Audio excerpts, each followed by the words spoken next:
Hello students, today we are going to start the chapter 5, landforms of the earth. The landforms on the earth's surface have been created and developed by two types of forces. These two types of forces are tectonic forces and the gravitational forces. The tectonic forces originate from within the earth and create irregularities on the surface of the earth. The gravitational forces originate from outside of the earth and work to modify and smoothen the irregularities created by these tectonic forces. The major landforms on the basis of relief, slope, etc. are classified into mountains, plateaus and plains. First we will study about the mountains. Land masses which rise more than 900 meters above the mean sea level are called the mountains. About half of the surface of the mountains should have steep slopes. Some mountains occur as single isolated land masses like the Kilimanjaro in Africa. Some mountains form extensive chains or ranges like the Andes in South America. Some mountains are young and are still rising like the Himalayas in Asia. Some mountains are very old and nearly worn down like the Aravalli range in India. The mountains are created when large parts of the earth's crust are folded, faulted and deformed.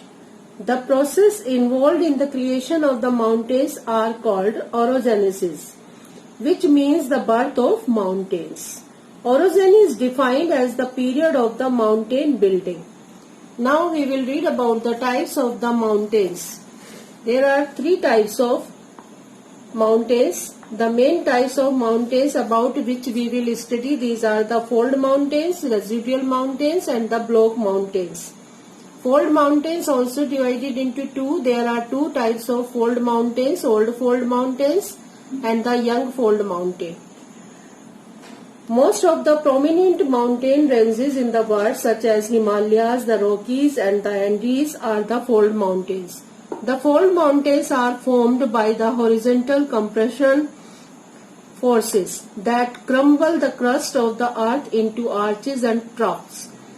The rock strata of the fold mountains were laid down as sediments in the low, narrow troughs. This rock strata was uplifted by the horizontal compressional forces.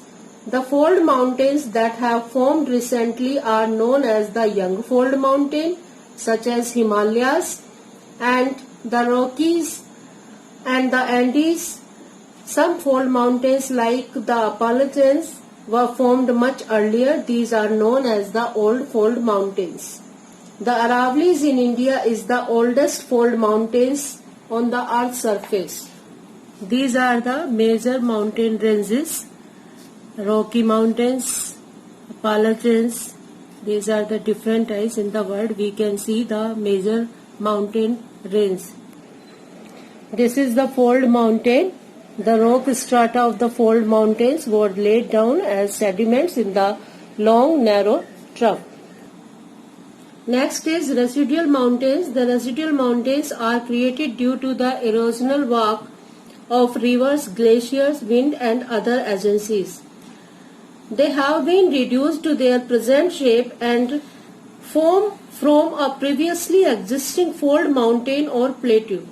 The main examples are the Nilgiris and the Rajmahal Hills in India. Here you can see these residual mountains. Next is block mountains. The block mountains are formed by the horizontal tensional forces which cause faults in the earth's crust. The faults break the crust into blocks. When these blocks are raised, the block mountains are formed. Sometimes there are two parallel faults and the land between them stands above the surrounding area. Such block mountains have flat tops and steep slopes. A block mountain can also be formed if the crust on the either sides of the fault sinks downwards. Block mountains are found throughout the world. Some examples are the Black Forest in Germany and Vosges in France and Salt Range in Pakistan. These are the block mountains. Here both the side they sinks down and the middle part raised. The significance of the mountains, there are some points. They act as an effective barrier against the cold and the hot winds. Rivers originated from the mountains provide water even during the dry periods. The mountain slopes provide rich pastures and the valuable forest. The forest provide wood for fuel, building material and paper. The rugged slopes provide sites for the development of hydroelectric and multi-purpose projects. The mountains serve as tourist and health resort due to cool climate in summers. Some mountains have rich reserves of minerals. Mountains rocks can be used as building material. The next landform is plateau. Now we will study about the plateaus. The types of plateaus and what is plateau. Plateau occupy a large portion of the earth's surface. They are the oldest landform. South India and Africa are the vast plateau regions. A plateau is a highland with a steep slopes and a large summit area. It rises abruptly from the surrounding region. The surface of the plateau can be plain, rolling or hilly.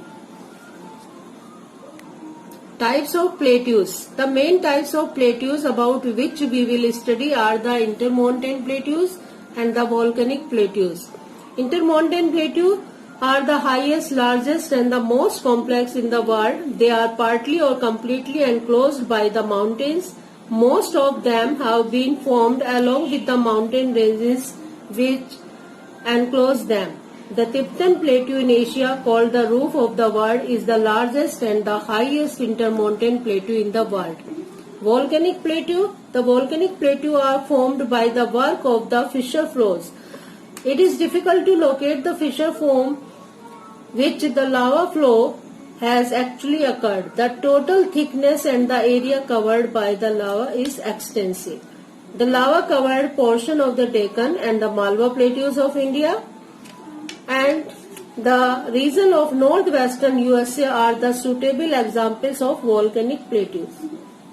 Significance of plateaus.